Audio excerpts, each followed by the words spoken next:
Welcome to the first ever Thought and Memory podcast in association with the e-wrestling broadcast service on Mixlr. I'd like to thank Ernie personally for the platform he's provided us with. Good day to you all, wherever and whenever you're listening to this. As we're focusing on the thought part of our podcast name in particular today, I figured I'd share some memories with you first.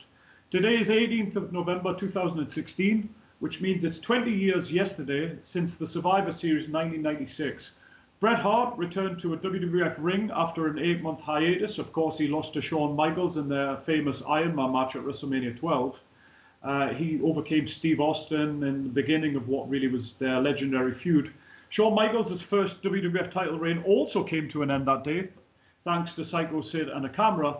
And little did anyone know at the time what would transpire just a year later with Montreal and the Screwjob. More monumentally, perhaps, it was Rocky Maivira's in-ring debut with the company, and who knew then that The Rock would go on to surpass both Bret and Shawn and become one of the biggest stars that the wrestling business has ever seen. They are your memories for today. My name's Keegan, formerly of the Efed Gorillas once upon a time, and I currently handle a whole host of jobbers in no-brand wrestling. My co-host is Shay, aka Lunakova, and the handler of the East Wind, Alex Rain. Shay, how are you doing today? I'm doing quite well, and I actually have a few counterpoints to the last statement you made in your memories thing, but we'll save that to another time. Okay, perfect. Well, ordinarily, on what we believe will be a bi-weekly podcast, we'll have an editorial in which we discuss various topics pertaining to professional wrestling and e-wrestling. And today, we've got two special reviews for you. First of all, we'll discuss Lucha Underground's third edition of Aztec Warfare from just a couple of days ago, before heading to Hard Knox Wrestling and Efed that my co-host handles in to pour over the Catastrophe PPV. It was anything but catastrophic, as I almost incorrectly said there. But from now on, I'll let Shay direct the broadcast, me following his lead from now on, as we kick off part one with a trip to the temple. So let's start with Aztec Warfare. Shay, please share your thoughts. Thank you very much. Now, before we continue, I'd like to first apologize to any of our listeners for the lateness of this podcast. We had some technical difficulties, and I'd like to thank Keegan's friend Ashley for helping us with those issues. Now, as Keegan said, down to the temple. So, for those of you who haven't been following the story of Lucha Underground, to sum it up briefly as possible, it's time for Aztec Warfare. Aztec Warfare is Lucha Underground's equivalent to the Royal Rumble. It's a 20-man match where two people start in the ring. Every 90 seconds, another entrant comes in. And once it's all over, when everyone but the last remaining competitor has been eliminated, that competitor becomes the new Lucha Underground champion. The difference between this and the Royal Rumble, besides the fact the championship is on the line, is the fact that you can be pinned and or submitted in the ring. In fact, the only way to win is by pinfall or submission. No going over the top ropes, no disqualifications, no countouts. Thus, there's a lot more freedom in how you beat your opponent, and in my mind, that helps the match quite a lot. Especially considering, pretty much as the name suggests, everyone on the show is a luchador, so being able to actually hit those cool suicide dives is definitely a blessing. Now, if I could speak to the strength of Lucha Underground's booking in this match, whenever a wrestler came out, they felt important. The storytelling and the booking for all the wrestlers has been spot on over all three seasons. There was no roster filler. There was no, oh, yeah, that guy's just here to fill space.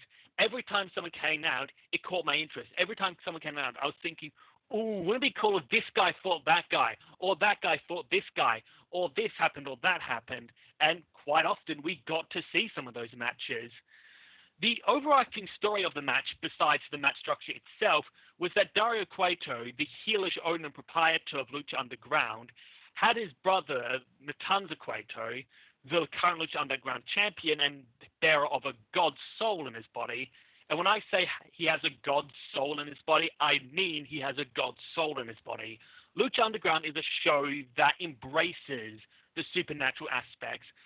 It embraces them and has created a full mythos around them. It's actually created its setting, its universe. It embraces the fact that it exists within its own world and kayfabe. So Matanza has been undefeated since his debut.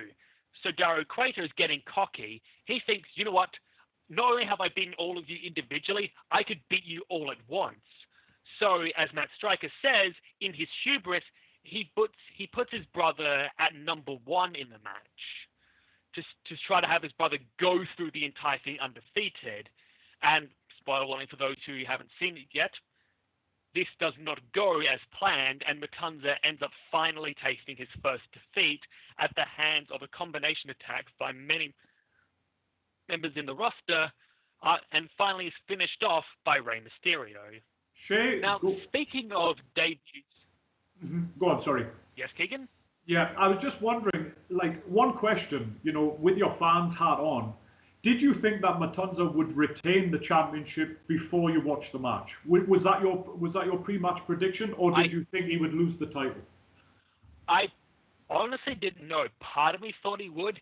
The other part of me, it's like the logical part of my brain, the one that steps back outside of my fandom mind and analyzes things on an objective platform, thought, if they have Matanza win this, it's going to make him look too powerful. So they're probably going to have him beaten here just to make it so that he looks beatable. The fan part of my brain was thinking, okay, how the hell does anyone beat this thing? It's kind of like when you're in a really tense part of the movie when the hero's in danger. You know the hero's not going to die because there's like 10 sequels still to come, but the part of your brain that's invested in the story is going, oh God, get out of there. Oh God, get out of there. It's like that, just flipped in reverse. Mm-hmm. Okay. So, as I say, on the topic of everyone feeling important, one particular entrant that really caught my eye because I never expected him to was Solomon Crowe, also known to those who watch NXT as, well, I messed up there, was Jeremiah Crane, also known to those who watch NXT as Solomon Crowe, or to those who are more familiar with his work in other indie shows, Sami Callihan. Now, on NXT, while his character was an interesting idea, he never really left much of an impression or came across as that big of a threat. And I hadn't seen him work on the indies, and when he debuted in Lucha Underground, he looked like he was going to be a jobber. So I was quite impressed with how badass this guy looked. Like, he was kicking pretty much everyone's head off.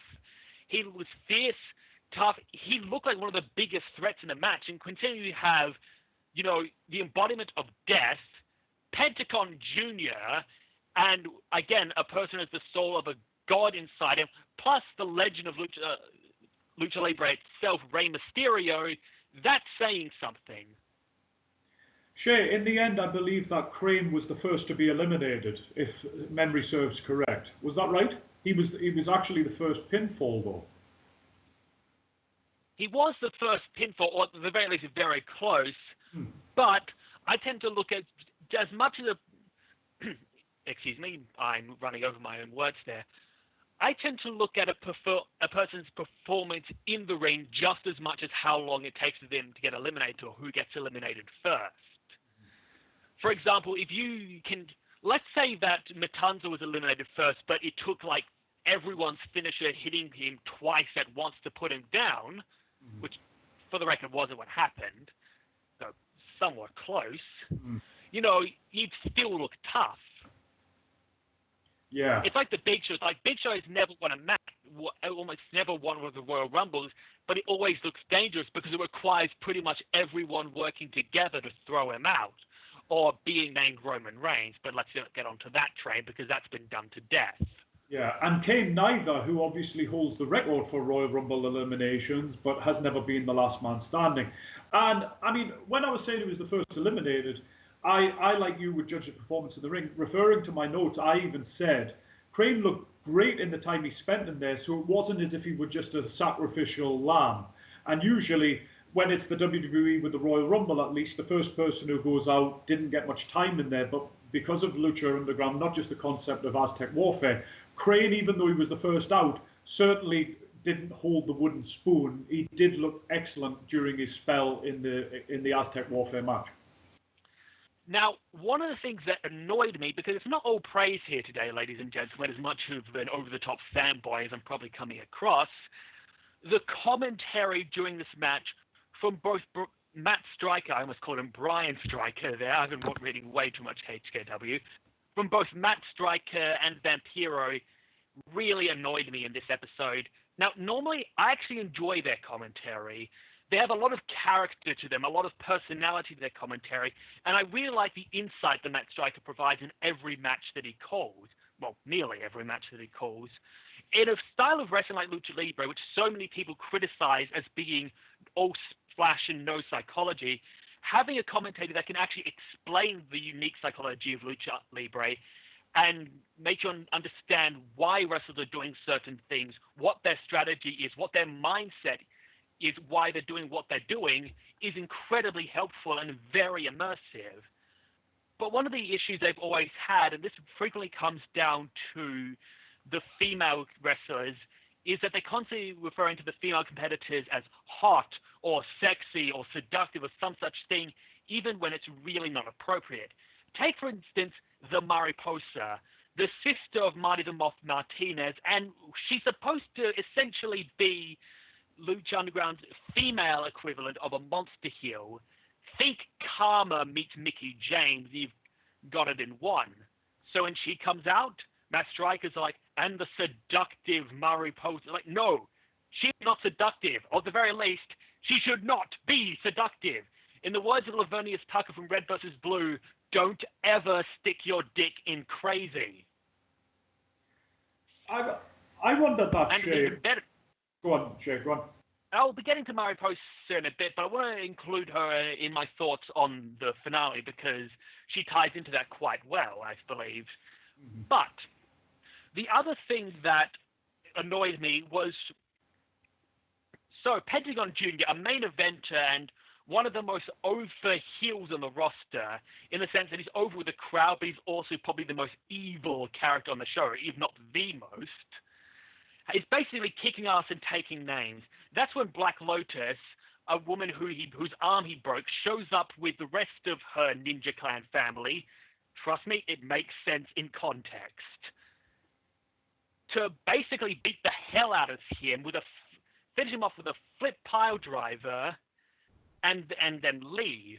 Now, this was a holy shit moment until Vampiro says, "Hey, those ninjas were hot, right?" Now, stop me if I'm wrong here, because I may be going completely off base here, but I don't think that moment with the Nexus would have worked quite as well if, after that huge beatdown the Nexus gave to the entire roster, tearing down the ring, beating up John Cena, the referee, everyone else, Jerry Lawler had then turned to Michael Cole and said, I never noticed this before, but wow, Justin Gabriel has a great ass.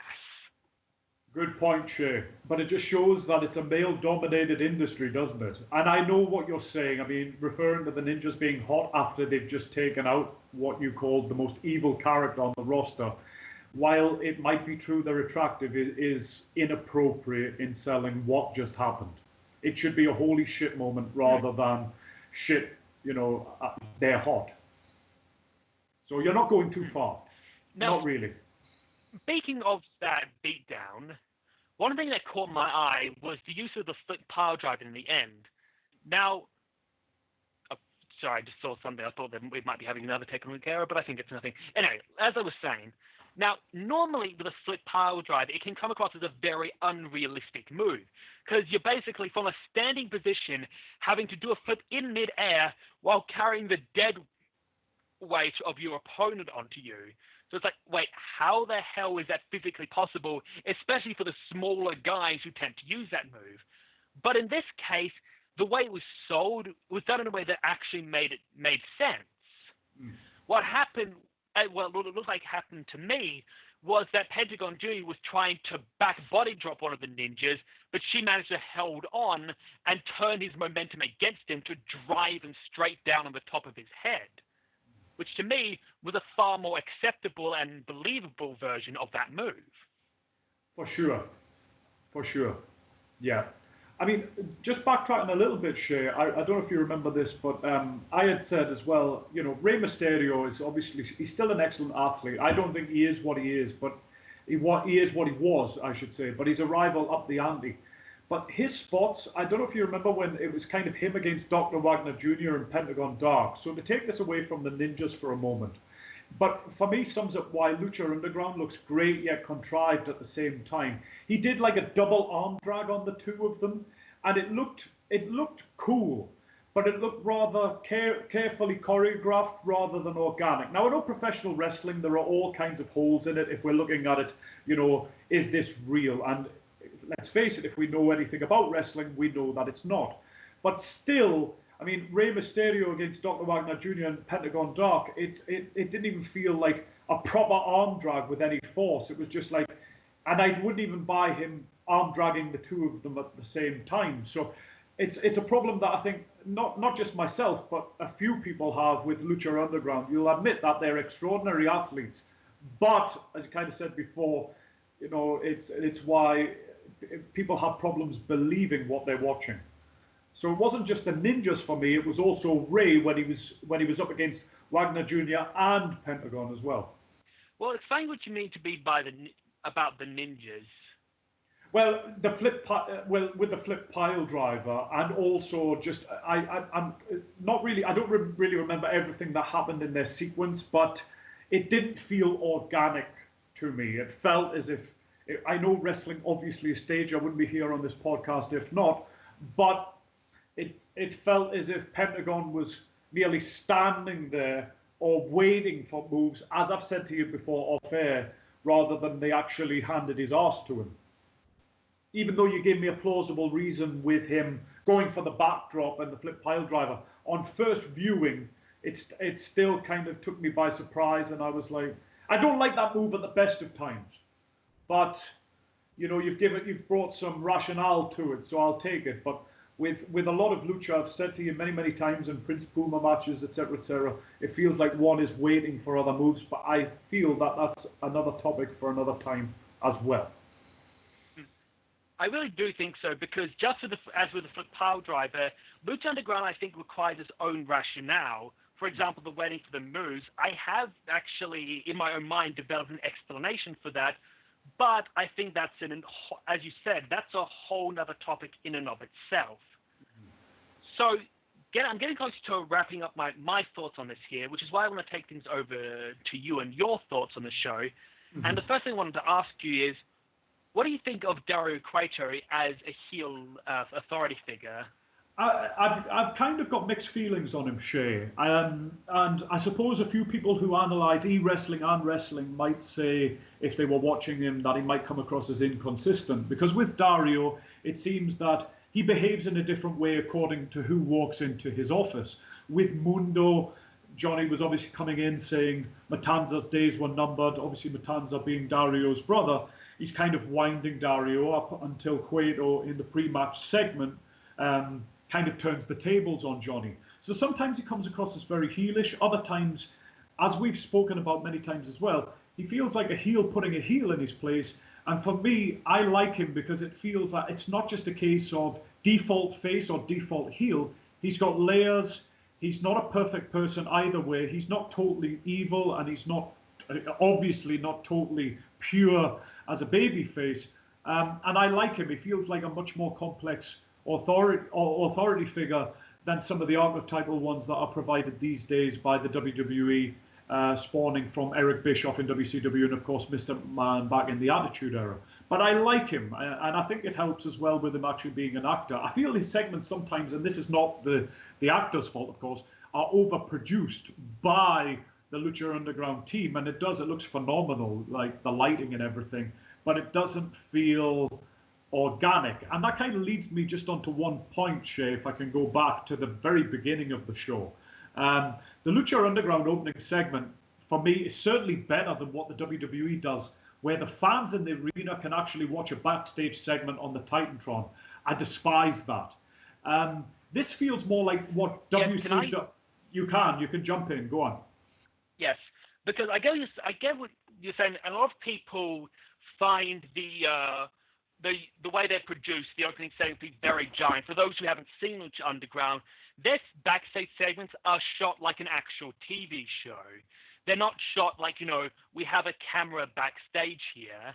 And for my money, I actually feel that's a lot more believable because how many times have you seen this? You know, Triple H will be talking to Ric Flair and he'll be like, okay, tonight, here's my totally illegal plan to screw over the baby face.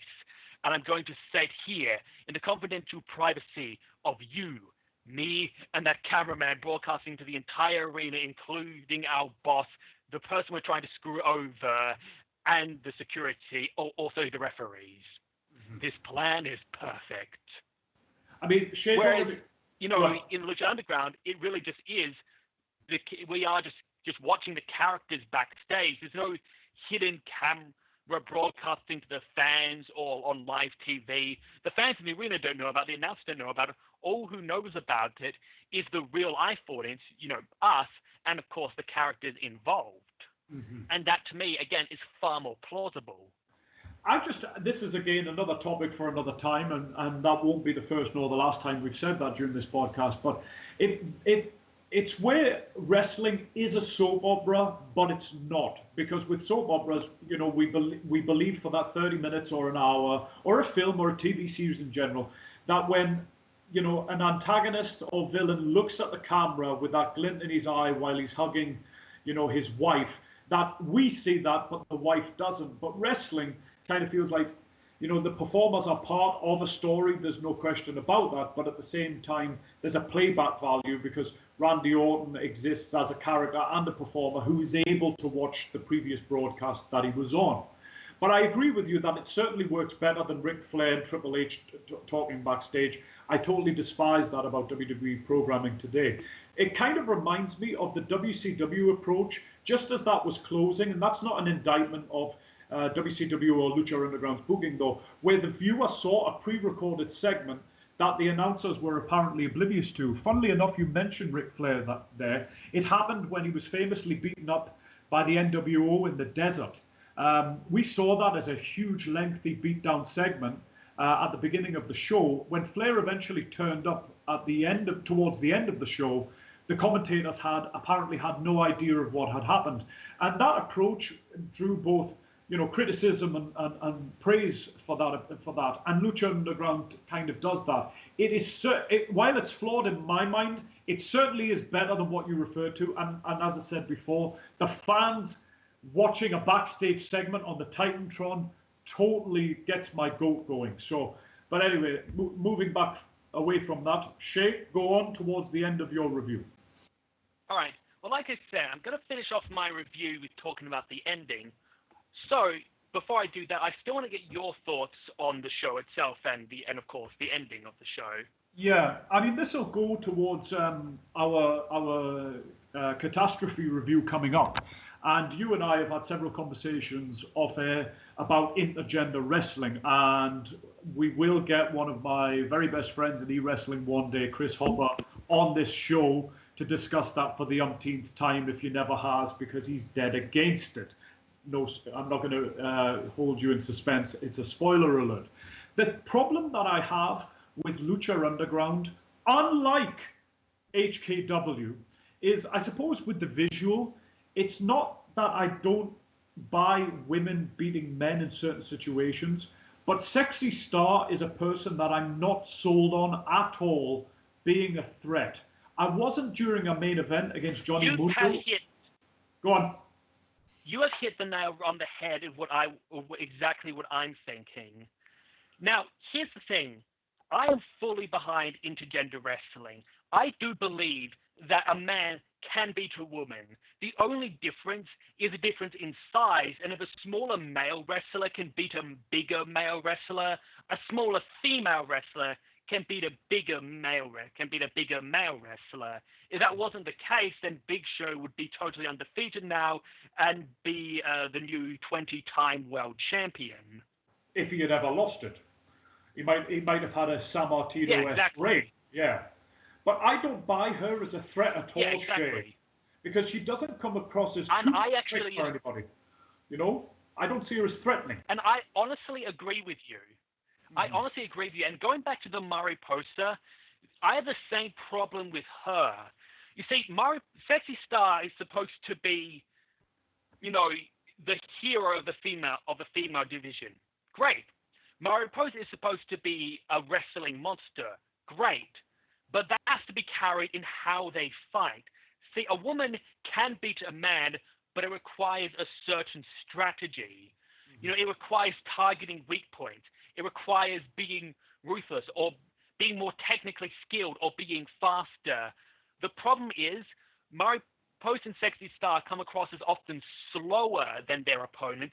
Yeah. And as for technique, their style comes across as what I like to describe as flail foo, where they just run at the person, flailing their arms about and hoping that maybe at some point they'll hit them. Mm-hmm. And they're basically going full force against someone who is bigger and stronger than them, and that strategy is never going to work. Yeah. And Shay, despite what the WWE would have you believe, you know, Chyna fell into this trap when she actually climbed into the ring. When she was a bodyguard, you know, she had her moments. It kind of put her over more because she was decisive, like a good manager in the past or bodyguard should be. But when she was actually in there, I felt that her blows looked weak. She went like for like against the men, and she looked rather lethargic. But she was still more convincing to me, at least than Sexy Star is. Sexy Star doesn't come across as strong enough to have a serious impact on the likes of Mil Muertes, Matanza, and Pentagon. She's not quick enough against the likes of Johnny Mundo either. And that's why it really surprised me, without giving any spoilers here, it's that the fact that she went on to win the match. I mean, we're reviewing it, so I think I can say that. I mean, it would be a feel-good moment for me. I still felt it was a nice moment. The crowd did get behind her, and even though I've been critical of the Lucha Underground crowd on many, many occasions, along with every wrestling audience there is today, it was still a lovely moment to see the fans get behind her. But for me, I don't buy her at all. I didn't buy her as the Gift of the Gods champion. I certainly didn't when it came to actually overcoming Mil at the end. It's a nice moment to see, I suppose, if you're a Sexy Star fan. But for me, I don't see her in that vein. And Shay, you'll get this. I'm really waiting to hear what Johnny Scumbag's thoughts on Mundo being eliminated by Sexy Star are. I know you'll be much angrier than I was, and I wasn't appreciative of it either. So I'm looking forward to that. You know, I agree with you as well. Go on. I did put the link to review on the Pre-Top Facebook page where he frequents, so it's entirely possible that he's going to end up listening to this hearing you say that. I kind of took myself away from from their reviews until we did this, because I wanted to give my own thoughts, you know, not someone else's thoughts on the match. Yeah. So, but yeah, I'm going to listen to the live reactions and just laugh at how he completely flips out, because I know he's going to flip out. For sure. Anyway, I'm all for upsets. Go on, Shay. Sorry, go on. No, you finish. Okay, I'm all for upsets. Sexy Star's roll-up was a fabulous near fall. I won't go into the ins and outs of the final exchange. As I said, I'm not a fan of hers, and I certainly didn't want her to go over Mil Muertes. But if you believe in what goes around comes around, her versus Mundo, especially with Johnny taking her Gift of the Gods title, he's an obvious pretender to her throne, as well as ex-champions Matanza and Mil Muertes. So at least there are plenty of, let's say, return matches in the offing for Sexy Star. You know, Johnny Mundo beat her a few weeks ago, Matanza just losing the belt, and she overcame Mil Muertes. So at least a fresh champion. There could be, I don't know if I would say fresh matches, but there are matches there on the table for her.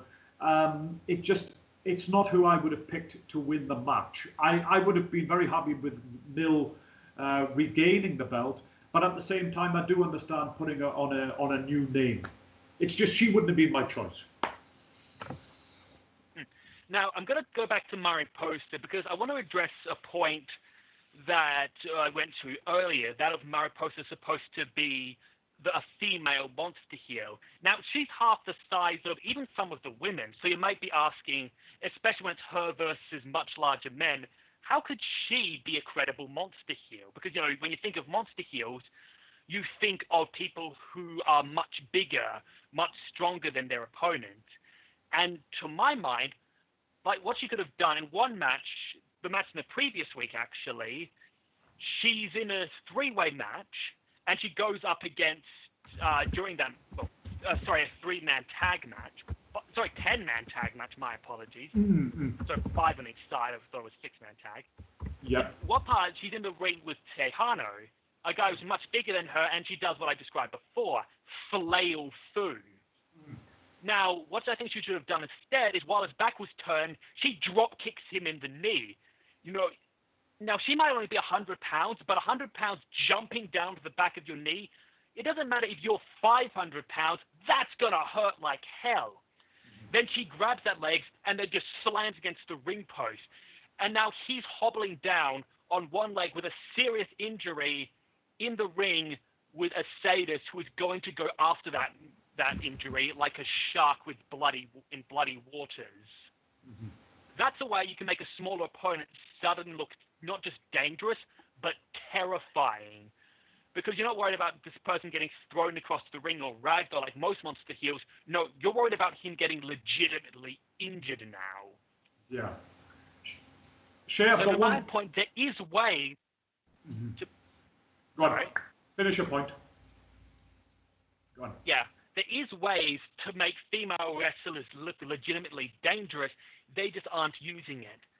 However, for all the criticisms I just said, for all the objective why this doesn't work, I cannot deny when Sexy Star won that title, I was cheering like a fangirl.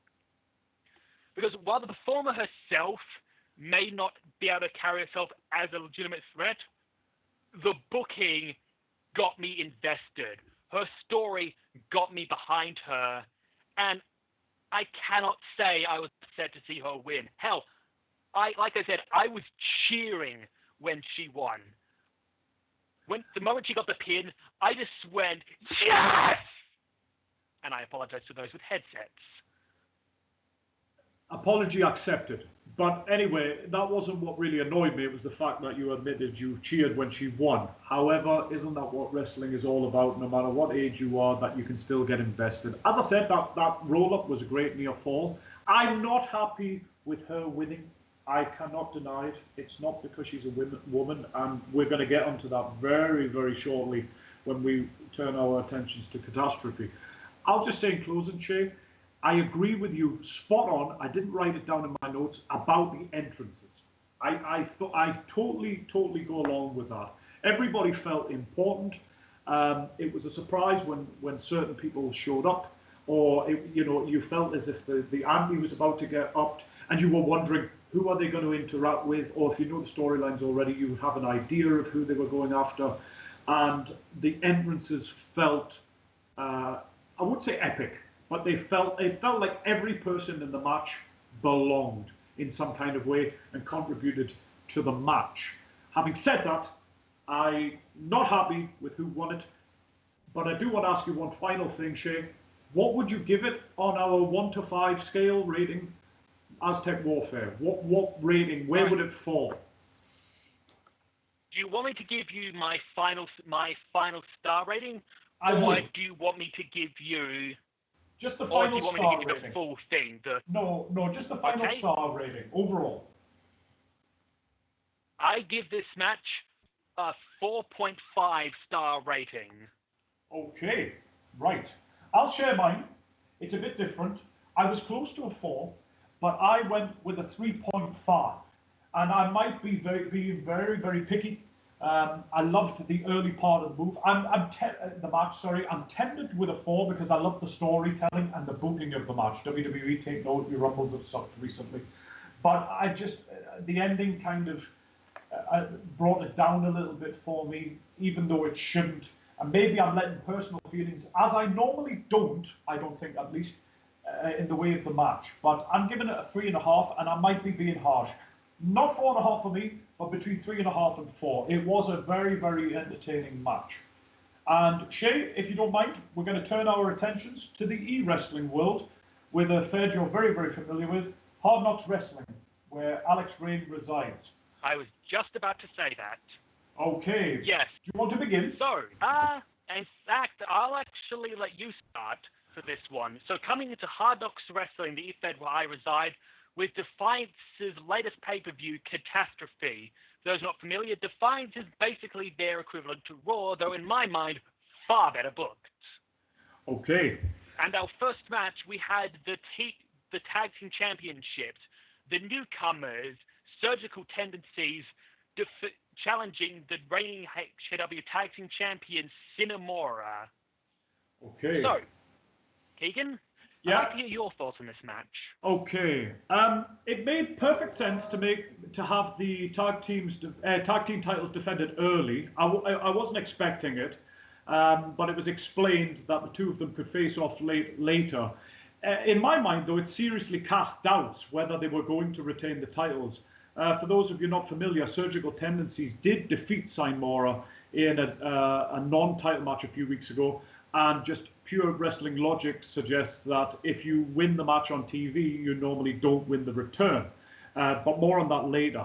I love the start and the insight of the commentary, and I love how aggressive Artemis was, injuring Williams right out of the gate. This happened in quite a few of the early matches, though. There weren't really many cool-down moments, but we'll get to that as well. This is what I kind of expected to see from Cinemora in the 2 or 3 outings that I've read them in, but I didn't get that. Artemis looked very, very strong here. Love the commentary from Mason and Warren. You'll see that is a common pattern throughout my review. It was really, really on point here, insightful, and it sold the match beautifully. Like Artemis before her, Scarlett made an immediate impression on me as well. And as I said, the two girls, in promos are absolutely fantastic. I'll never take that away from them. But I've thought this before, their in-ring performance, while they're definitely good workers, I mean, they're involved in entertaining matches, they're not quite as dominant in the ring. It kind of takes away a little bit from the characters. But here, it felt like... If I may add something to this? Absolutely. See, I totally agree with Keegan here. The very first segment I ever saw of Cinemora made them, to me, the most dangerous and evil heels on the entire roster. And that was them literally torturing another wrestler with a hammer and breaking every bone in his fingers one by one. When I saw that moment, I was like, holy fuck. It's like, you can keep all the petty heel shit that you want, the cheating, the roll-ups, the being an arrogant douchebag. It does not compare to literal fucking torture. And I think the booking and the promos really held that up, but the in-ring work didn't. While they were booked strong in terms of their victories and stuff, while their promos were great, whenever they would step in between the ropes, they just felt like another team. Mm-hmm. They didn't feel scary. In my mind, Cinemora should have been the tag team equivalent of Brock Lesnar, the kind of heel who you're actually afraid to get into the ring with because you're worried they might legitimately hurt you. And this match was one of the first cases where I actually kind of saw that in action, when they looked dangerous right from the start. Now, that started to peter out later on in the match, and I'll get to that a bit, but right at the start, yeah, they looked fierce. They looked aggressive and dangerous as hell. So I'm pleased with that. And like Keegan said, the commentary in this match was fantastic. I would honestly love if the guy who did the commentary here did commentary for more matches. I don't know if he had the time to do that or stuff, but yeah, more of this kind of commentary, please. Definitely. And what was ironic to me, Shay, was this is what I would say is Cinemora's best match that I've read. As I've said before, they're involved in good matches, but they looked at their most fierce in the few matches that I've read. I have to stress that. But they lost it, but not without a real fight. And I suppose it does build Surgical Tendencies as a hell of a team, because not only have they dethroned the most dominant team to ever win the straps, they've done it for the second time, and they did it while they were up against it. But to heed Warren's advice on commentary, while Cinemora made history, maybe we should focus on Surgical Tendencies now as the new team at the top and see if they enjoy the same type of reign. But it was a bit annoying to me personally that I had to wait until a losing effort, just in the 3 or 4 matches that I've read, to see Cinemora really kind of show their teeth. And I'll sum up my thoughts with that. I'll post more. I'll give them to Shay for the backstage review of HKW, but for now, I'm happy with my review of that. Anything to add, Shay? Now, speaking of Surgical Tendencies, one of the things I think did kind of filed down Mora's teeth a little bit during the match was that surgical tendencies played the role of heels during the match. And in my mind, surgical tendencies should not be the heels in this match, because Mora should not be the group that gets the fan sympathy. Surgical tendencies should be the ones getting the fan sympathy because they're in the ring with fucking Mora, who's probably going to eat them alive, quite literally in most cases. That kind of confused me too. Okay, I'm going to take away the literary. Yeah. And more to that, at some point, they were heels. The heel face then was taking the point of essentially retconning history. Like, they started talking about how the fans appreciated Mora, and they were cheering to it. It's like, no, this isn't just my own thoughts here. In literally every single segment that Mora has been in up to this point, the fans have booed them. They've booed them hard. Yeah. I was a bit confused too. This was a heel versus heel match, but surgical tendencies, I'm sorry, I know that William Alexander's handler has really wanted his character to be the heel, but I'm sorry, you are the lesser of two evils. As I said here, your surgical tendencies, they've been condescending, rude, typical heel stuff.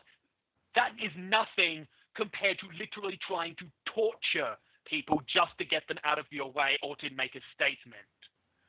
Being a dickbag, torture. The dickbag is going to be the face by virtue of being the lesser of two evils. Moving on to the second match. Speaking of... Go on. One last thing, just a small commentary. Speaking of heel tactics, one part of the match really made me confused. And that was a spot where, surgical tendencies are ganging up on Scarlett with an illegal double team move, and Artemis, my apologies, tries to get inside the ring to break it up, and the referee stops her. But for him to do that, he would have had to be looking away from the action and looking towards Artemis. So why exactly was the referee facing the opposite direction of the match that was happening? What did he see? A shiny red ball and got distracted? Did a butterfly fly past? Maybe four ninjas just accidentally came into the ring and he thought they were hot, but digressing, it could be. Second match. Love of God. Second match. Jinx versus Harbinger. What did you think? Oh, did you want me to give my rating on the previous match? No, we can do that either later or you can leave them on your notes. We'll get to ratings. Well, actually, go on, because I'm not giving ratings. Give your rating overall. Right. The rating I give for that match was 2.5 stars. A decent match. Right. Okay. Moving on to the second match, Jinx versus Harbinger. What did you think here? Okay. Start of the match and pretty much throughout, I love the speed of this match, and my views on Jinx is very similar to my views on Sami Callihan, in that I was pleasantly surprised, about how dangerous she came across during this match. Because from reading her profile, she doesn't seem like much of a threat. She seems, again, she's described as sloppy, as almost no actual wrestling skill. So she came across to me as someone who would just use flail through, but flail through with a weapon. Here, though, she's very cunning. She knows how to use what she's got. She might not have a lot of technical wrestling skill, but her use of weapons, that shows a lot of savvy. And against a monster heel like Harbinger, you need that kind of savviness. I'll admit, I didn't know whether to applaud the fast start or despair at it. It was very much wham bam, but I kind of let it slide, and I'm glad that it did. It was a brutal and brief bout. It got both people over in a really, really short space of time. And because my standards are a little bit different to HKW, it certainly didn't feel like 9 minutes. But it was a very, very good job. And it was not a cool-down match for a second match at all. And I was entertained while it lasted. What would you give it as a match rating, Shay? Honestly, I kind of agree.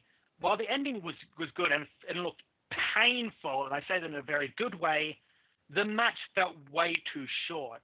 And I think I honestly do feel that HCW, at the moment, its word count is basically every 100 words equals a minute. I think they should boost it up to 275 words equals a minute, because by the average reading speed of a person, it usually takes them a minute to read 275 words. Mm-hmm. So I think that would help to making, a 10-minute long match feel like a 10-minute long match. Mm-hmm. Overall rating? The overall rating, I give it 3 stars, a good match.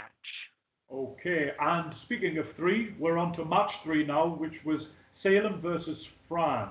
I've seen Salem in action before. I was impressed then. I know you wrote one match containing the character. And this for third match, sometimes how we say a wrestling card is a roller coaster up and down. This certainly didn't feel like it was it was on the downside either. What did you think, Hirschi? Initial thoughts? Well, if we're using the roller coaster metaphor, I feel that it was on the downside. And when I say down, I don't mean the bad way. I mean the whoa! Oh, that part. The roller coaster way. Okay, right. I'm with you now. Okay. Yes. Now, I'm sure I've been very, very subtle about it. So for those of you who haven't picked up on this yet, I fucking love Salem. She's easily my favorite character on the roster. So from that in mind, I was definitely hyped for this match, especially since when I first saw Fran, she came across as, in the words of the MC from atop the fourth wall, a nuisance, not a threat. Someone who was a typical heel who would be a thorn in your shoe, but you get rid of them pretty easily. But no, Fran has shown in previous matches she can hold her own, and that made me actually interested in this match because I could buy Fran as an actual threat to Salem. Not just, she might get a cheap win, which is just as much rider's convenience as any actual skill on the characters. I've got a lot of notes here, but I'm going to kind of go through. I'm going to leave them, though, for another time because, we have got time constraints and I'll take that blame. I'll just go to the finish. I really, really liked the ending. The match grew on me as it wore on, and it was full of excellent action. As you said before, I know that Salem's a favourite of yours. She's been in superb form in the matches I've read her, and she showed great grit to overcome the fantastic finish, to get her own finish in. I would have preferred it, though, and this is a criticism that I have in my other notes. I don't, and this is a personal preference, it's not a knock on HKW, I know you do things differently. I hate exceedingly long paragraphs. But that aside, I thought it was a very, very good match. And as you said, with the roller coaster, it wasn't like a down as in, after a hot opener. It was like it ramped it up even further and took you on a roller coaster ride of its own. What would you give this as a match rating, Shay? Well, before I go to the match rating, because like I said, I've got my own notes here and some things I wanted to talk about with this match. Of course. Yeah, go on. First, like you said, the writing needed to be spaced apart. We have paragraphs like that. Nothing stands out. There are so many moments where if you gave it its own line, it would feel important. But here it's like, Salem ducks the clothesline. Fran picks up. She goes for it. She hits a finisher. 1, 2, 3. Instead of Salem goes for the clothesline. Fran ducks it. She goes at her finisher. Making that the big moments their own lines, it gives them more impact, spaces them out. You focus on them, and it also makes the writing tend to flow a lot easier. Plus, when you're reading on a computer screen, or even for me on a phone, your eyes aren't good at reading big blocks of text unless they're spaced apart. That's my main argument. Speaking of which, this is the problem with the commentary. This is the problem with having multiple people write multiple matches. The commentary in the first match was excellent. The commentary here, it went back to the heel's gotta just say random nonsense just because he's a heel, blah blah blah blah blah, and that added nothing. Yeah. Whereas before, Jack was adding actual insight. Here, he just came across as a buffoon. I've got a bigger Now, you could say, oh, well, he's the heel. He's supposed to do that. But you're not supposed to be getting the heat on Jack Warren. Jack Warren's supposed to be using that to get the heat on the other wrestlers. I've got a bigger problem with another match later on when you can definitely see that the commentary is inconsistent. But we'll get to that in due course. Overall rating, Shay? That being said, his rings a bell thing made me laugh. Me too, for sure. Yes, I love that. I've got that noted down as well. I enjoyed that. Yeah. Before I get to the final rating, again, there's still a few things that I want to talk about with this match. Okay. And one of them is there's something, and I think that a lot of wrestlers in this match, a lot of matches had this problem, where is this something that I remember Dustin Rhodes saying in one of his wrestling seminars in his, Secrets of the Ring videos, where so many guys, they'll get a wrestler down, have him on the mat, and then immediately pick it back up and then do another move. It's like, if you've got them down, keep them down. Why expend the energy to pick them back up again when the entire point of this match is to get them on their back, get them on the mat? Mm-hmm. And now, Keegan, of course, mentioned the finisher, but there's one point that definitely needs to be talked about in this match. And that is Salem hitting an avalanche, suicide, poisoned Rana onto a set of steel steps. And ladies and gentlemen, if you'll excuse me, I need to go compose myself.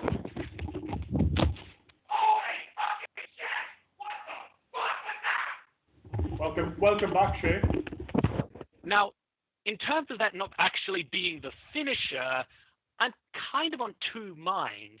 See, on one hand, Fran not actually going down from that was a legitimately cool moment. And I like the fact that she didn't no-sell it either. As the last few minutes of the match wore on, it was clear that she was on her last legs. Mm-hmm. Both of them were. But I was worried as I was reading it that this could be a case of, you have a bang halfway through and it ends with a whimper. Fortunately, the actual finisher, the hijack of Vulcan, which in my mind should be Salem's primary finisher because that move is fucking awesome, through 3 stacked tables was fantastic.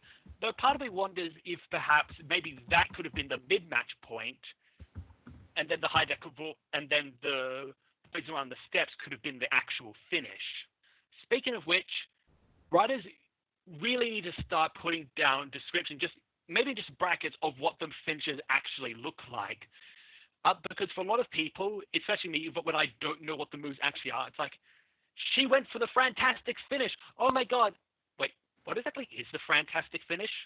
Because if you're like me, you're trying to visualize it in your head, trying to think, what does it look like? And if you can't, well, it just leaves this blank space in your mind. Or you go to look it up, and that kills the flow of the match. But to finally get around to answering your question, I give this match 4 stars.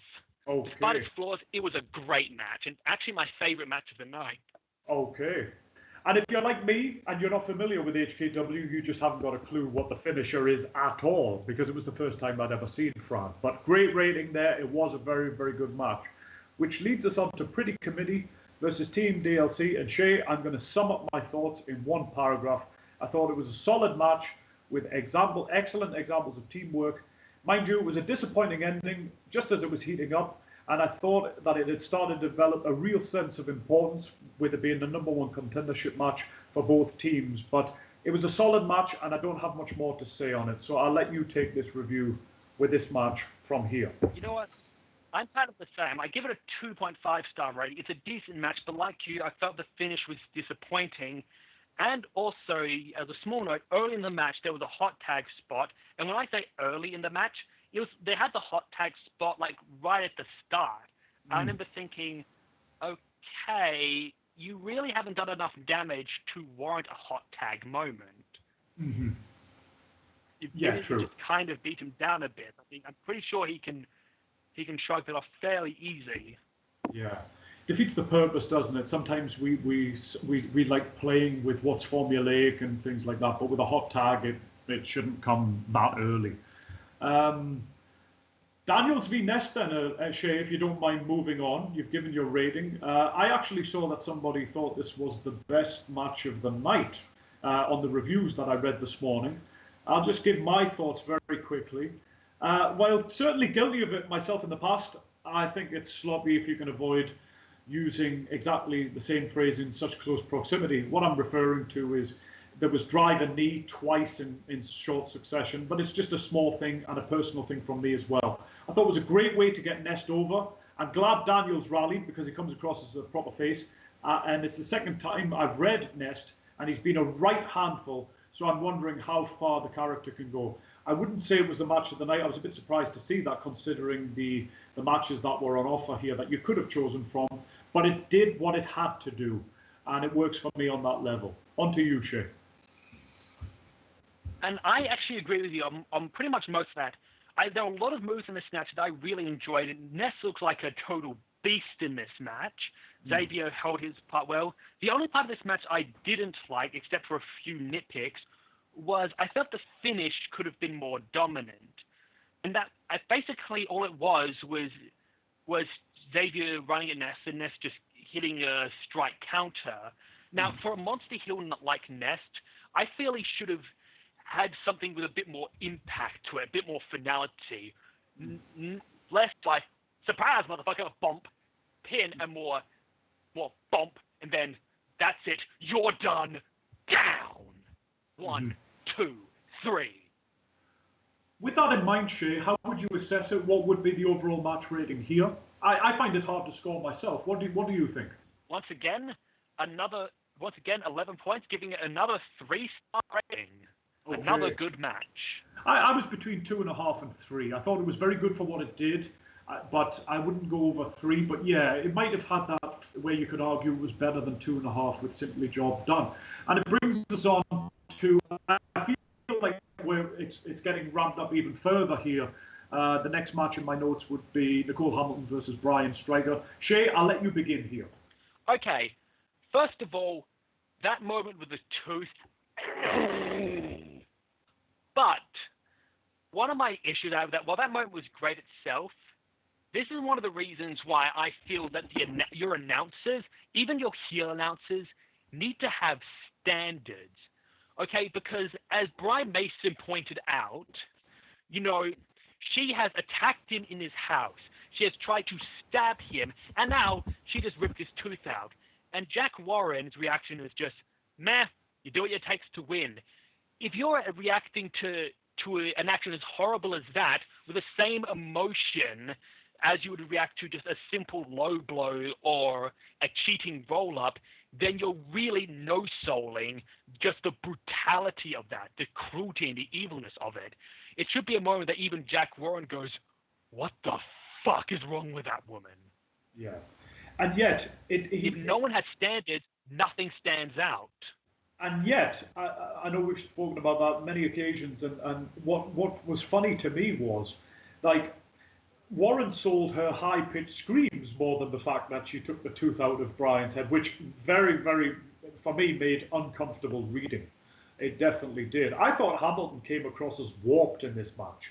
She would have been, Shay, obviously we'll get to this later, she would have been a perfect candidate for the Man Should Have Ruined match to get her belt back on this performance. And I can certainly see her in the next rendition of that, this time next year, for instance. So I can certainly see that. I did think the commentary was ridiculous in more than one sense of the word. Yeah, like I could, and I see what you mean about the no selling. The feud is personal. I'm not sure if the finish went too far or not, and that was a general feeling I had throughout this whole pay-per-view, even if it is called Catastrophe. I suppose it isn't, in the sense if somebody took my tooth out and then threatened my family, I would have gone mad, regarding the tooth, let alone, bothering my loved ones. But I don't know, I've got mixed feelings on this match. I like the back and forth between the two. I felt that was great, embodying the characters, but I felt it was going a bit too far at the same time, and it got a bit messy towards the end. If I was giving it a star rating, I'd probably give it 3. But I'll allow you to share more of your thoughts, Shay, before you give your final rating as well. Right. Well, one thing, this comes back again later during the show, but that fan of the Scream mask was very conveniently placed. Now, there are a lot of civilians just standing around, and, it kind of makes me think, because it's been established, and I actually asked the management if this was the case, that in HKW, the fights are real.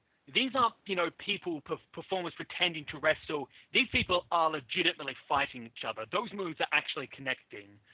So why were there fans just hanging around in areas where the wrestlers could get into? Wouldn't there be like safety words like, warning, there are two very dangerous people who are going to be fighting in these areas. Also, one of them is legitimately insane. For your own safety, please stand behind these protective bulletproof glasses. Yeah. Overall then, Shane, what I'm rating? glad we avoided the W. Okay. All right, let's go on to that. Okay. I was going to say, I'm glad in the I Quit match, we avoided the stupidity that WWE had in their last I Quit match, which is he's knocked out, he's unconscious. Yeah, but he didn't say I quit, so you don't win then. Like, no, if he's unconscious and physically can't say I quit, the referee can stop the match. So I'm glad we went with that. And what's funny there with the Final WWE rating? has done that as well themselves. The WWE has used that finish. So, Bret Hart and Steve Austin. Steve couldn't continue. But anyway, final rating, what would you give it? Well, that was a submission match, not an I Quit match. But True. Final rating, 4 stars. Okay, 4 stars. I know it's a submission and an I Quit match, but, we can go. He didn't submit either, so we'll anyway. Getting away from that, what did you think of the No Limits Championship match? I really enjoyed the near falls in this match. Speaking of which, one of the things they've started to do now, and I'm grateful for it, is spacing their pinfalls apart so that you actually have a drama. Because if the pinfalls are just one line under each other, then by the time you see the one, you've already seen the 3. So there's no drama or tension. The second you see the pinfall start, who's kicking out, if they're kicking out or not. Yeah. In this match, the pinfalls are spaced apart, and that really helped the tension. Honestly, though, there's a lot of other stuff, and I love how it picks up near the end. As in, a lot of the times, this is, I think, something that's missing from a lot of e-wrestling. The final moment, you don't have that moment of it starts to speed up, it starts to ramp up before they finally go home. Usually it's just the go home part just comes out of nowhere. It's like, here's the finish. So I definitely appreciate that. Also, they need to get the Lone Limb Championship off of Luke as soon as possible. And I don't mean that in a good way. Him holding it just ruins the prestige of the belt. It's like, if Jackson was holding the championship, I would see it as something to fight for. If Jinzai was holding the championship, I would see it as something to fight for. With Luke, it's just a shiny piece of tin he's wearing around his waist because there's no prestige in beating Luke. My cat could beat Luke, and my cat is dead. Okay. I'm not going to give too many thoughts on this because I want to get to the back end of the card. I agree with you on the pacing and the near falls. That's what stood out in my notes, and I suppose I'll give you my notes to eventually post because I had a lot written. I was shocked with Jinzai cut. I didn't get the job done. It was a hot near fall and really well executed. Great stuff. I had a feeling Luke would retain. There were doubts in my mind throughout though, and for that it was enjoyable.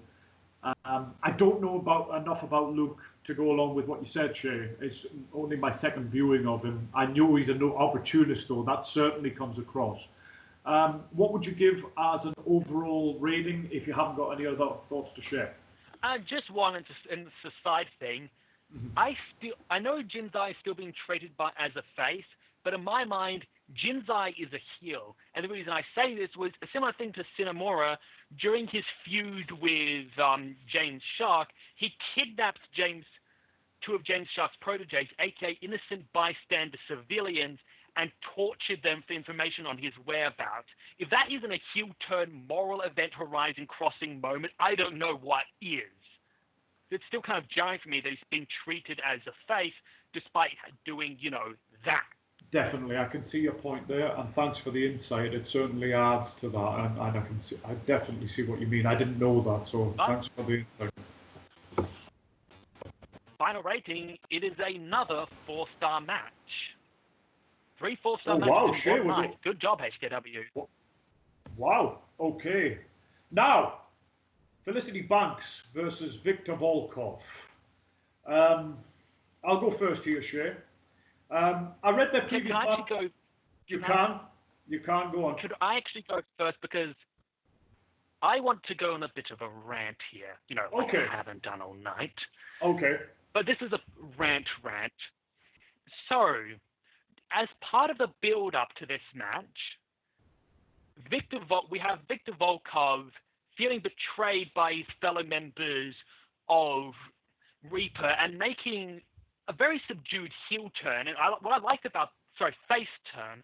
And what I liked about this was, even though he was turned face, he still wasn't fully changed, and his previous crimes weren't fully forgiven, which I really like because it was a far step above WWE's style of, you change alignments and suddenly your entire past is just forgotten instantly, like you flicked the switch in everyone's brains. However, then they decided to piss that all away by reenacting the Finger Poke of Doom segment. First of all, why?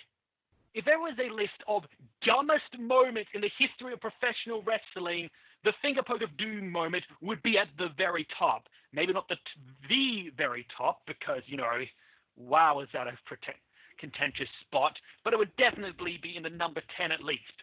Why would you ever want to replicate that moment? Bad writers. Bad. Also, ow, my hand. But more importantly, one of the fact that just replicating that moment itself was stupid. One, like I said, the story they seemed to be going for originally was far more interesting because it actually had a character having to change, but also having to compete against the rivals he was trying to atone to, the previous rivals he was trying to atone towards, because as much as he might want to atone to his past, he wants even more to get his revenge. And that kind of story of mutual rivalry / respect / distrust would have been a far more interesting story than, lols, we were just kidding.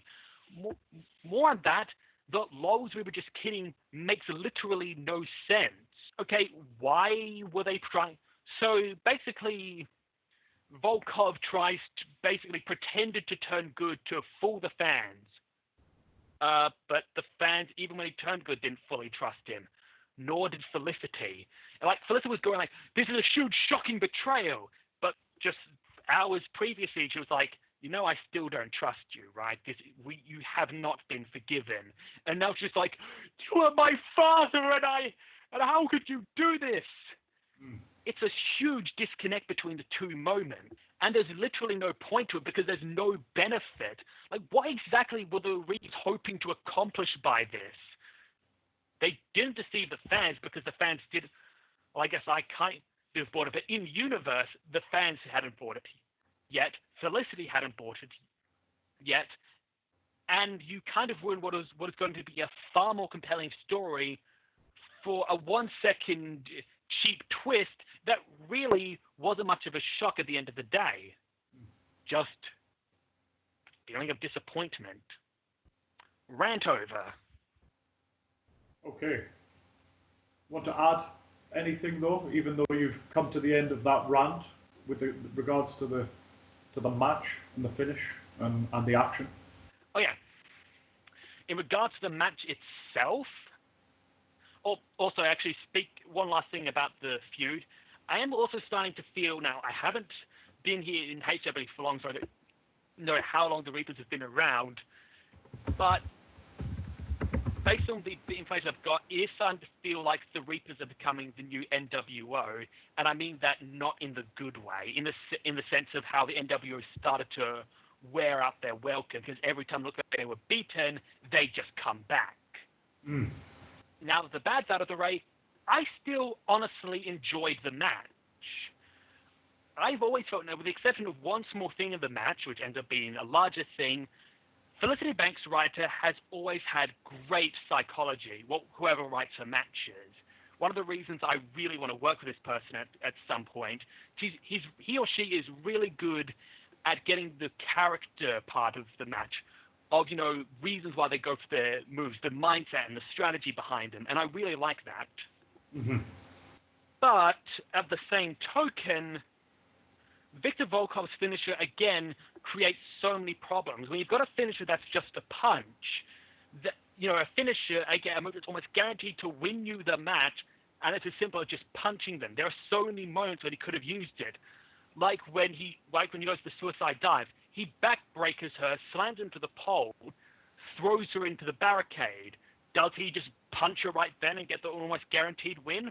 No, he goes for a big boot. Why? You've got a move you can hit in seconds that is the simplest move in the world to do, and it's almost a guaranteed win. Why are you not going for it straight away? We've spoken about that on many occasions, and that's included in my review part, but I'll come to that on another occasion when we revisit HKW. Any more thoughts, Shay, on this match? Yes. I loved Felicity's pay evil onto evil moments here, when she reminded everyone that she was not always a good person, and she's quite willing and able to turn the RIP's own tactics against them. But instead of her using it against Viktor Volkov, I feel like it would have been far more cathartic and far more enjoyable if she'd saved that to a feud against Lance Winters. If she used the tactic against the actual leader of RIP, that would have gotten a far more hell yes moment from me than using it against what is still essentially his personal bodyguard. Do you not think, though, Volkov is more of a threat? Thoughts? I'm not going to give too many because we have got time constraints. I thought overall I'm going to let you post this. I thought it was a very, very good match in general. I have it's one of the matches that I have the most notes on. But we've got a couple of matches to cover. I think it would have. I'll just go to I thought it was fantastic tension between when she had another off with your head spot, and a great way to protect the Red Hammer when she actually kicked out of it. I thought it was really well handled. While Felicity won, given what she'd been through and how much she had kicked out of, I think it would have worked a bit better if she'd had to do more to Viktor before putting him down. He had won their previous TV match. It was seen for me as, again, another 50-50. I don't want people to be superhuman in e-wrestling, in wrestling itself, and on WWE 2K16 and 17. But I felt that Felicity did less to Viktor than he did to her, and she won the match. But all in all, it was a very, very good match. And it was definitely a step up from their TV match, which was a good main event. But this felt more like a pay-per-view match. And I've got a lot more that I think about it, but I'm going to move on. But I thought it was a very, very good match. What would you give it as a star rating? As a star rating, I give it 3 stars. And I have to admit, a lot of that is due to the tail of the match, the build-up of the match, dragging down the rating. Had it not been for that, I would have given this a much higher rating and probably would have ended up being a 3.5, if not even a 4-star match. Yeah, the action, I think, is definitely more in line with the 3.5, 4. But when you said 3, I figured it must be because of the tail section in your scale. Which leads us to your moment, Exactly. Shay. The Mansion of Ruin. Do you want to begin? Yes, and I'll let you give your thoughts on it. All right. I'll let you give your thoughts on it first, because obviously I'm not going to be reviewing my own match, so we'll probably talk about why I did certain things and my thought process behind it. Okay. Well, Shay, I'll say to you personally, I wish you'd let me proofread it before. I'll start with a negative so we get better, because I wouldn't have changed any of your moves, not at all. I absolutely wouldn't have, but I did see quite a few typos, and I suppose you were pressed for time. I would have corrected those for you, but it doesn't stop the match from standing out. It just personally bugs me, as do the exceedingly long paragraphs in other matches. On the other hand, when your match was on, it was wonderfully well written, despite what I said about the grievances there. And we both discussed how wrestling matches feel like a report off air. This definitely didn't. Read much more like a novel, capturing the essence of the creepy and precarious environment the participants found themselves in. You can tell I'm reading from a script, can't you? The Crimson Baroness, to take away from Shay for a moment, is one of my favorite characters in the Fed. I've been impressed with her in every promo I've seen her in, including the segments before the match here. And I thought Shay got her character spot on in this match. She was terrific. And the fighting over the fake belt was probably my favorite moment of the entire evening. It didn't put chills up my spine. Not much in e-wrestling or even wrestling these days does. but it went pretty close. Just goes to show that a moment doesn't need to be wordy in that way. It was explained simply, and it gave it so much more impact. I love that, and it was commented on in the review as well. One thing early doors, Shay, that I think you've had a few, let's say, slaps on the wrist for, was you had Ashley took a cutter, I believe, right at the beginning. And it didn't feel like much time elapsed before she recovered. If it did, I apologize, but I think that's why when some people read your matches, when they say like somebody stayed down, if the time elapsed, I apologize to you personally, but I think that's one of the issues that they say, it didn't feel like much time elapsed. She took a cutter on the floor, it's a big move, and it didn't feel like it took long for her to recover. I'll say much more to you. Odd because I thought she was. Go on.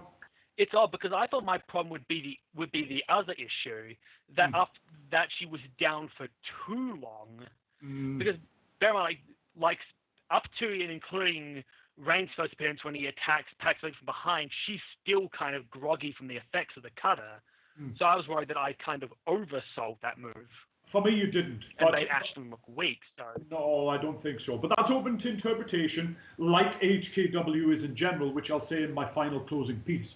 I'll say much more to you, should you want, about this match when we've got more time, and give you proper feedback, as I feel not too many will. And yes, that's a dig at you, HKW, as I've said to Shay before. It's still only been 4 votes and a few comments, and I mean, I got this done quite quickly, and I'm not even in the Fed. So if you're hurt by that, I don't apologise at all. It was great to see Shay getting credit for the match. I know he agonised over what to do, trying to make it original. That would be held up as the yardstick when future Mansion of Ruin matches hopefully get booked, and I'm sure because of this that they will. It wasn't necessarily make or break, but remember, Shay, we spoke about this, that maybe you should treat it that way. I think you did, and as a result, that's why it did sneak in as a Match of the Year contender. Looking at the feedback earlier, there was somebody who'd said it was one of their head-scratching moments, which leads me to my final part. That wasn't in my notes, I've just recalled that. The match, obviously, like any match that you ever read in wrestling or see on the TV, wasn't without its flaws. And as Shay admitted to me himself, and I know he'll say this once I'm done, the finish is one of those potential Marmite moments. Love it or hate it. Marmite, if nobody knows, I'm sure you do, but if you don't, is spread you put on your toast, and it's usually you don't like it or you absolutely love it. The match shouldn't have... This is one thing I'm going to say to the management. You put your 3 biggest matches one after another. Shay and I discussed this before he actually ever wrote the match. I thought this was totally wrong. I would have had it 4, 7, and 10 out of 10 matches, or 5, 8, and 10. It could have been a couple of piss breaks in here, as my friend Chris Hopper bluntly puts it. But it felt like you did what I would do only on EWR, where if you don't follow the previous match with a good one, it alters the rating. But in real life wrestling logic, and for me here, it didn't work. The only advantage it did have was it made it easier for me to get through the bulk of the card, that you put your longest matches towards the end. But in terms of pacing, I didn't agree with where the 3 matches took place. In closing, it was hard for any match to follow it, and because of that, it was something that I predicted when he was handed this match, that it wouldn't be correct to put it in the spot that it was put in. So honestly, to reinforce it, I thought it was a bad decision where the match was placed. Therefore, in that respect alone, the match certainly delivered, because a lot of people felt that it wouldn't be topped. Shay, obviously you can't give this a final rating, but you can give some insight into what was going on in your demented head while you were writing this. Take it away. All right, I'll keep this brief because we still want to get on to the main event. But when I went to run this match, as Keegan said, to me, this match was make or break for me. Given this match, this whole new match, a new concept that they want to make a big thing, was a huge opportunity. But if it fell apart, if I failed, if this match ended up being crap, that was all on me. Now, I knew what this match could become, and I knew also the potential pitfalls. One of the things I definitely did not want this match to be was just 6 people fighting in the house.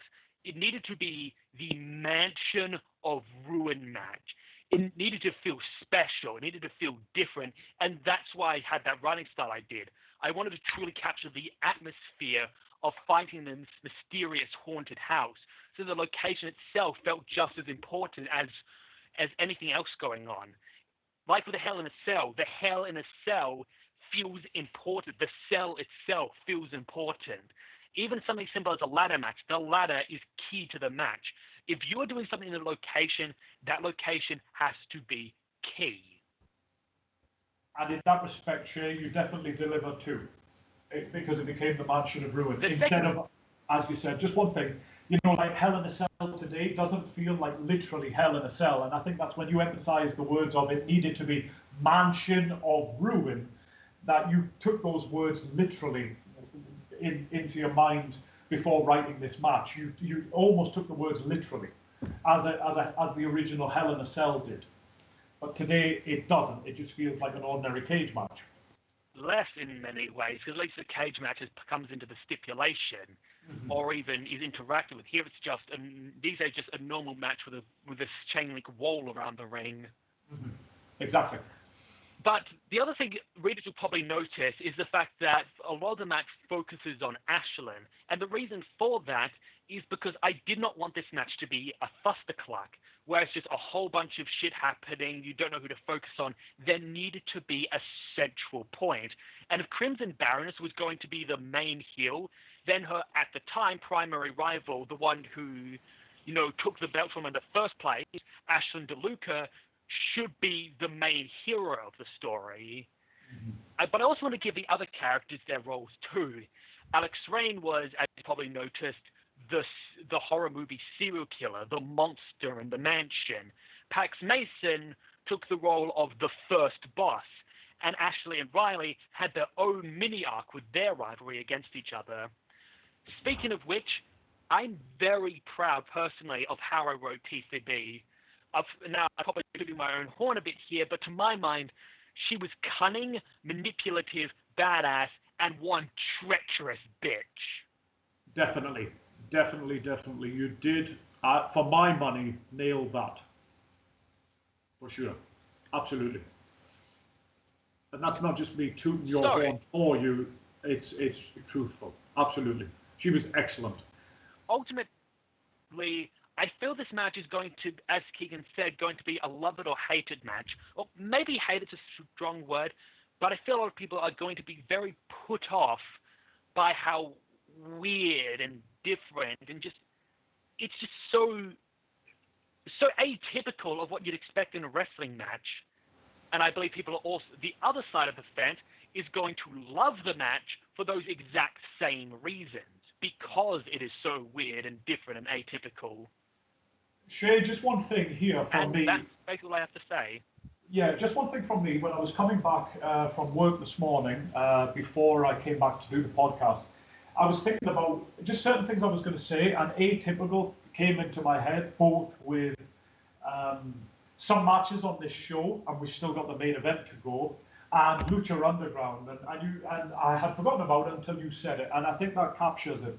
The reason that a person will love, or maybe not hate, but dislike or not get or not approve of this match would be because it's atypical. I think many people in e-wrestling, even though we write because we want to right the wrongs of pro wrestling, we still revert to what we enjoyed as children as a kind of how-to manual, and we kind of disapprove of anything that doesn't fit into that. I speak very generally. It's not what I necessarily believe all the time for me, but I think sometimes when I speak to people, they kind of say like old school thinking, old school philosophy. Shay certainly doesn't belong to that category. I can confirm that, and it's not an insult to him. I think some people in HKW and in e-wrestling in general do subscribe to that. Absolutely nothing wrong with it. It's got its merits. It's got its pros, cons, whatever you want to call it. The match certainly was different, stood out for that reason, and that's why it's kind of Marmite moment. I wouldn't say hate, but you love it or you possibly don't approve. But it certainly, I do think, if anything, will lead to a return Mansion of Ruin match should HKW management put up the money for the budget next year. On to the main event, Shay. Yes. To close our review. There's a lot of...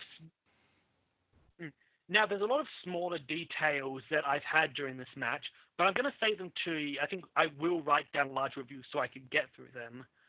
When it comes to this match, I'm glad that, as speaking objectively, not as a fan, I'm glad that Lance Winters won this match, because I said in my Divine Supremacy review, I was not sure if I could buy him as a legitimate threat, as, you know, a proper world champion, or is it going to be a case of, you know, he's the HKW Seth Rollins, without people interfering on his behalf, he's useless.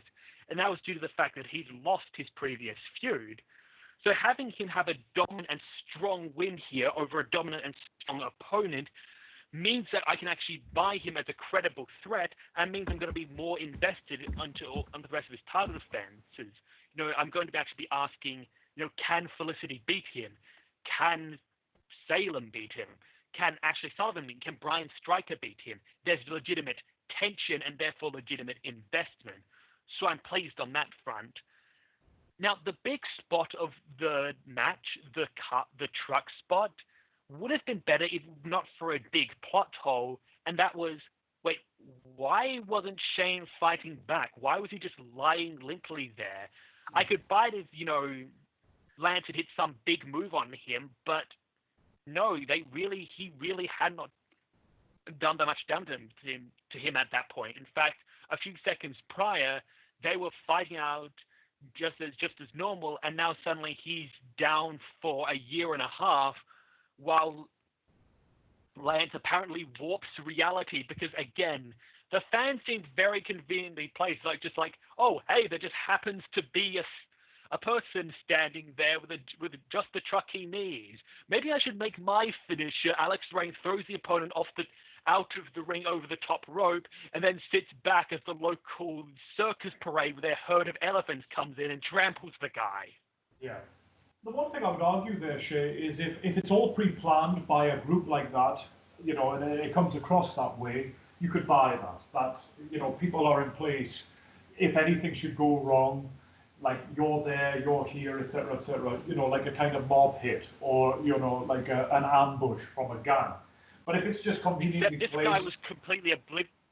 Yeah. Yeah, like this guy was completely oblivious. And speaking of which, okay, you're telling me that you go to an arena where a wrestling match is advertised and you don't recognize the two people advertised in the main event, or even realize that a fight's going on, even though there's two guys clearly in wrestling uniforms having a wrestling match right in front of you? Random bystander with a car, I officially declare you dumbest person in the Cinderverse. Going on, Shay? More thoughts? Yep, going on. Yep. Also, I'm just bringing up for my final rating.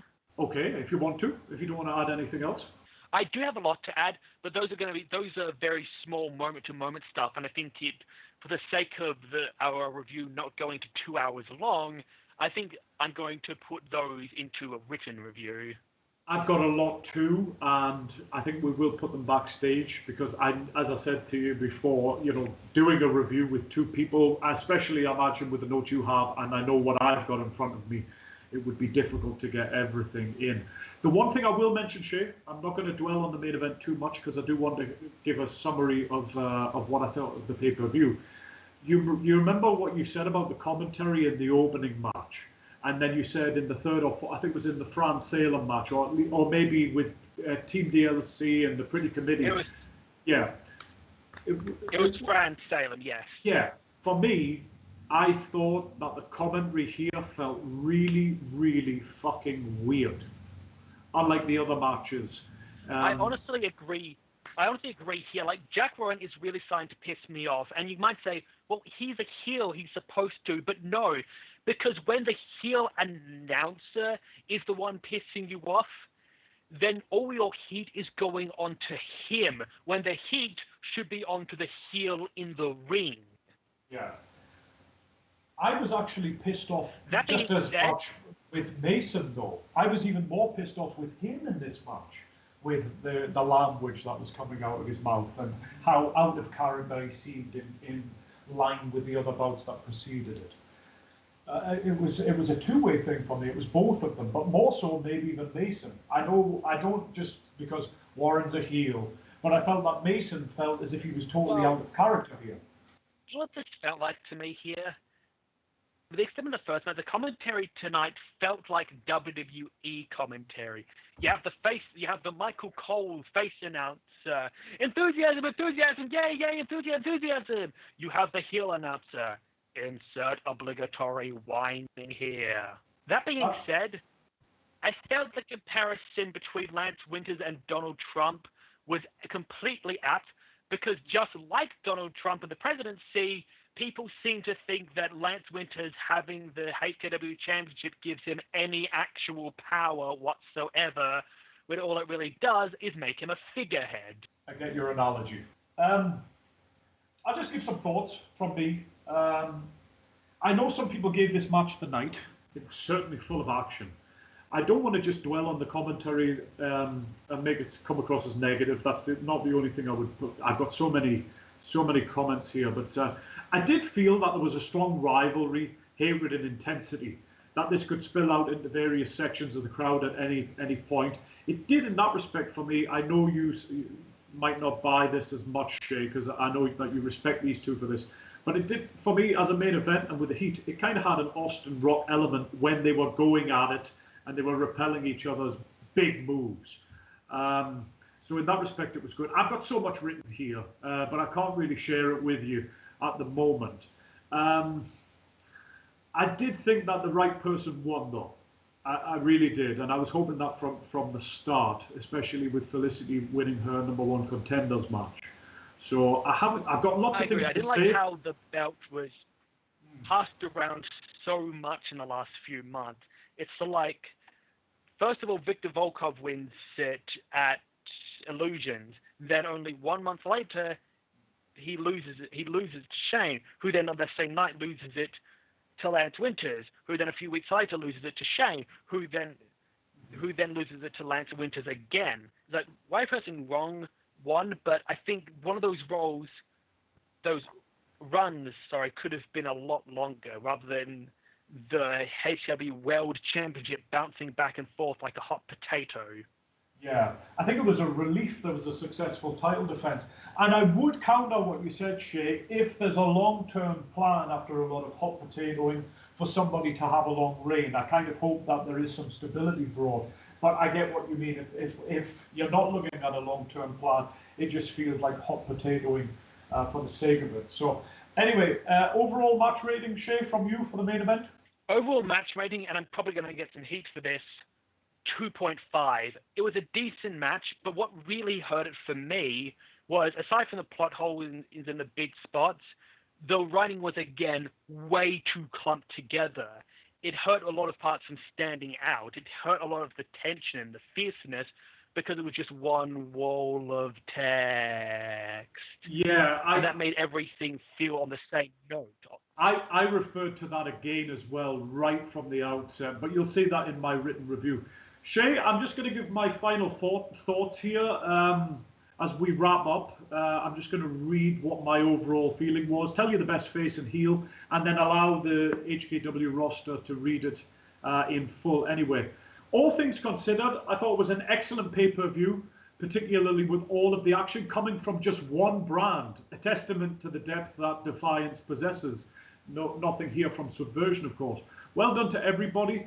I would have reordered it from a booking point of view, as I referred to earlier with the Mansion of Ruin and the final matches, separating those to give more time for people to breathe. Though starting with Simora and Surgical Tendencies overall was a sound choice as well. I like that they began with a tag team title defense. What intrigues me in the bits of feedback that I've seen on the Catastrophe thread was I see contrasting takes on what's good, bad, and the differences of opinion in the match of the night, for instance. I've seen the main event get called the match of the night. Obviously, Shay's very own Mansion of Ruin. I think some people, while they didn't give it match of the night, thought Felicity and Victor was probably the new #2 spot. I've seen it given to the opening tag team match and even Nest's match as well. So certainly different takes on what is the best match of the night. Despite there only being 4 votes cast, there have been more comments. I know that Felicity v. Brandon was a unanimous call at the last pay-per-view, so it's not always the case. But there is a competitive roster here with plenty of flavors to satisfy whatever your e-wrestling preferences are. Without stirring the pot, I did see that Felicity Banks' handler earlier stated that he or she wasn't going to step aside because the character had accomplished everything, and besides giving reasons that supported the contrary. My overriding feeling is, regardless of how long you've been in any Fed, consistency is indeed the key, and I agree with that. It's what you do today and tomorrow that matters more than what you did yesterday. Nobody should ignore the past. Often we do, annoyingly for me, in other aspects of my life, especially relating to football. But we shouldn't really merely rely on that for a push. I thought it was an excellent pay-per-view. At times I thought it did go too far. Thought there was some crazy shit, not just towards the end of the card, but right at the beginning of it. But in general, it was excellent. It certainly did have a lot of blood, as has been mentioned in the comments section of the feedback thread. And it was very, very entertaining and exemplary of the fact that HKW, unlike a lot of Angle Feds in my circle right now, is much hotter. And that's shown by the inability to have two brands, and one of them to be able to stage a pay-per-view like this. Shay, over to you. Now, while the previous match, their SummerSlam equivalent, the cross-brand Divine Supremacy, was certainly much bigger than this match. This match was by far the superior pay-per-view. This pay-per-view, not match, sorry, Parg, was by far the superior pay-per-view, and so far has unequivocally been my favorite pay-per-view in HKW. Despite all my nitpicks, all the complaints I made, make no mistake, I legitimately enjoyed this pay-per-view, and I think that comes down to the build. Every match here, whether it was between two characters who I'd seen the importance of, who I want to see clash, or it was a final blow-off to a heated feud, it felt big. It felt important. It felt like it had meaning, weight, teeth to it. For me, the face of the night is Salem, and considering, again, she's my favorite character, I feel so glad to be able to legitimately save that finally. And the heel of the night, while I want to give it to TCB, given how I wrote it, the fact that I was the one who wrote it that way feels like me to my own horn too much, so I'm instead going to give heel of the night to Nest, who I feel really carried his role as a monster heel during this match and looked legitimately dominant. Match of the night, as I said, was Salem Cartier versus Fran, and my overall rating for this match is an A. Okay. Well, Shay, I'll just give you my closing thoughts. In fact, if I give my average point rating, yeah, go on. A second. Let me just remember. We had surgical tendencies. And. Well, I'll let you do that, Shay, while I give my final thoughts for our listeners. The average rating of this match was 3 stars. Well, that's very good. You gave plenty of 4s, so that definitely comes across as a strong pay-per-view. Shay, just in closing, my final thoughts there of the night. Match of the night was really, really hard to call. Unlike you, I think for the wrestling match, I certainly thought Felicity and Volkov was excellent. Your match had a very, very different feel to it as well, and there was the main event. So I'm kind of hard, it's a difficult choice for me with that. I will give it to the Mansion of Ruin for it being different, but it was a really, really difficult thing to call. What wasn't difficult to call for me, and this is a stark contrast to how I feel about Sexy Star and Mariposa and the Lucha Underground mob, was the face of the night for me was Felicity Banks. Not only for winning her match, but actually closing the pay-per-view, which it did feel like a confused ending, but at least, she's the #1 contender and is on a shitstorm of momentum right now, and I mean that is a good thing. Heel of the night, Shay can't say it, I can, not just from him, but the handler obviously deserves a lot of praise for giving him such a terrific character to work with, is TCB, the Crimson Baroness. So the two ladies, for me, if we can call them ladies, are face and heel of the night. I was really, really impressed with them. And I was very happy that Felicity and TCB won their matches, unlike I was to come full circle with Sexy Star winning the Lucha Underground World Championship. Maybe they should do a feud between Salem and TCB. My top face, your top heel, going at each other. That would be awesome. That actually would be a good match. That would be excellent. And imagine, not just for the sake of it, but a triple threat. Hey, As far as I know, neither of them have been booked for Destiny yet. Mm-hmm. What do you say, HKW? Make this a thing? Hint, hint, wink, wink, nudge, nudge, say no more. Wait, wrong thing. Exactly. So both of them are terrific characters, and obviously Felicity is riding high. And just one thing I want to say about Banks before I sign off is that I've seldom seen characters as over as she is in Feds, full stop. It's, you know, like we book our characters the way that we want, but Felicity really does have a lot of fanfare in what I've seen from the feedback threads, and I was kind of skeptical before I read her, but she in many ways does live up to the hype.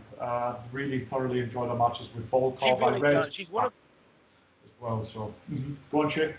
Like I said, Sam may be my favorite, but Felicity is by far the most well-developed and well-written character, both on promos, in the way she's booked, and in the ring.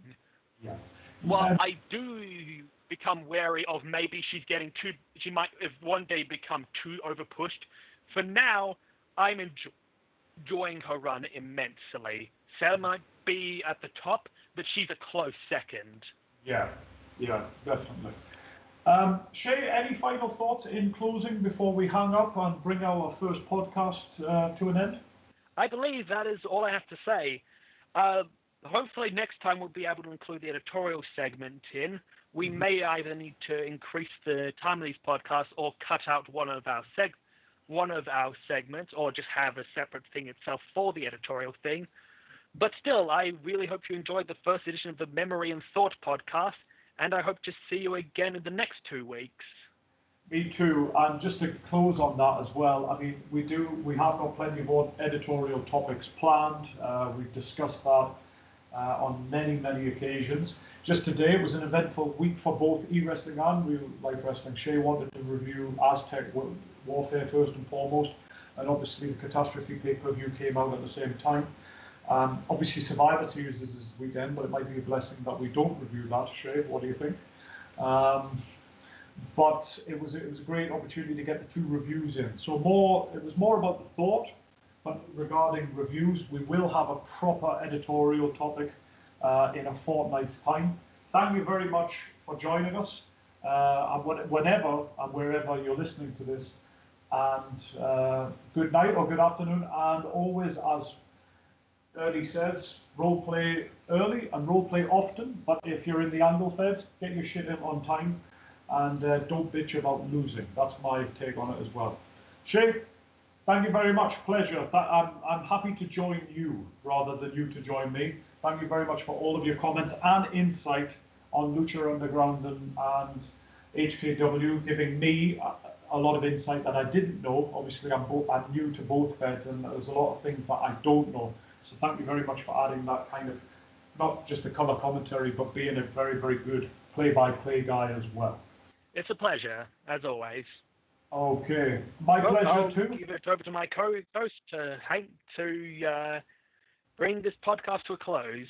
So thank you very much. That was the end of the first Memory and Thought podcast. Please join us again in a fortnight's time. We will confirm a proper time there and then, and we'll kick off on time this time, hopefully sans technical issues.